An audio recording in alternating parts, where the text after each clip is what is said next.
Bonsoir.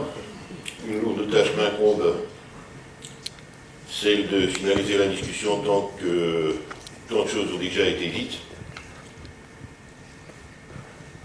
Donc d'abord, je vous remercie tous d'être ce soir ici. Je ne peux qu'employer le fait que nous sommes si peu nombreux. La salle, même avec des restrictions sanitaires, pourrait accueillir beaucoup plus de monde. Et cela ne démontre à quel point des gens s'intéressent peu au sujet, hélas. Donc je vais vous partager quelques réflexions très personnelles et si elles vous paraissent banales, donc quand j'étais petit, mon père m'a répété quelquefois, et une phrase que je retiens depuis, les vérités peuvent être banales, mais elles n'en sont pas moins vraies. Il s'est avéré que le 1er septembre 2004, j'étais à Paris. Toute ma carrière diplomatique est liée avec la France et je fais depuis presque 30 ans déjà des allers-retours entre Paris et Moscou. J'étais à l'époque jeune divorcé sans enfant et pourtant je me souviens que je ne pouvais pas m'empêcher de poser cette question: merde, mais que ferais-je si mes gosses y étaient?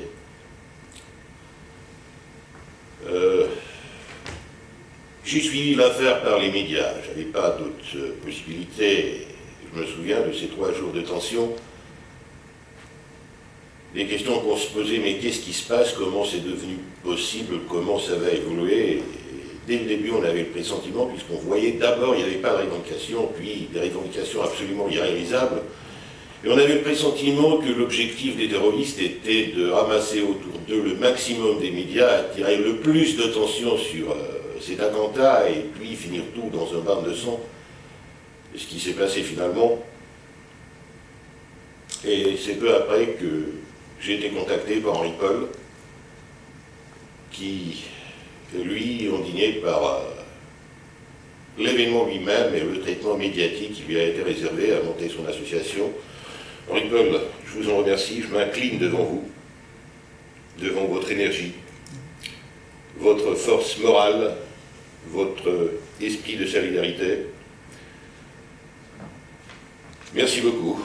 16 ans se sont écoulés depuis.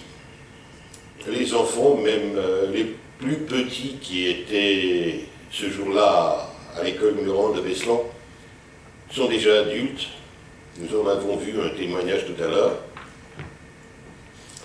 Mais Henri Paul est toujours là, avec son énergie, avec sa passion, et son travail a pris une autre dimension, comme en témoigne la rencontre d'aujourd'hui. Le sujet et le problème du terrorisme international, peut-être même l'international terroriste, est énorme, comme nous le voyons à Moscou, à Paris, à Nice, à Berlin, à Bruxelles, aux États-Unis. Nulle part dans le monde aujourd'hui, personne n'est à l'abri de ce fléau.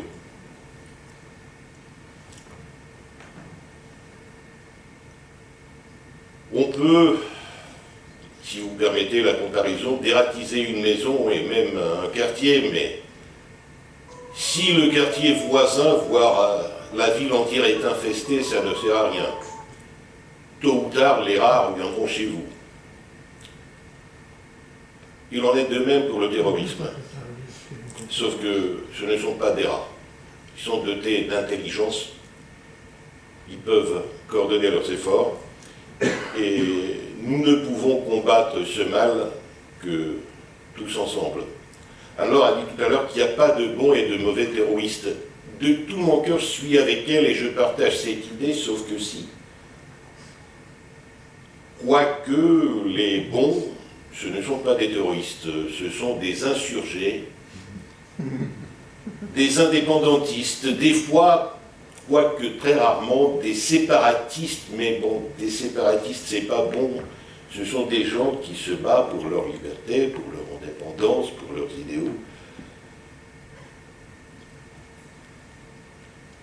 Je ne connais pas les idéaux qui justifieraient le meurtre des gens innocents, d'autant plus d'enfants, de femmes, des personnes âgées.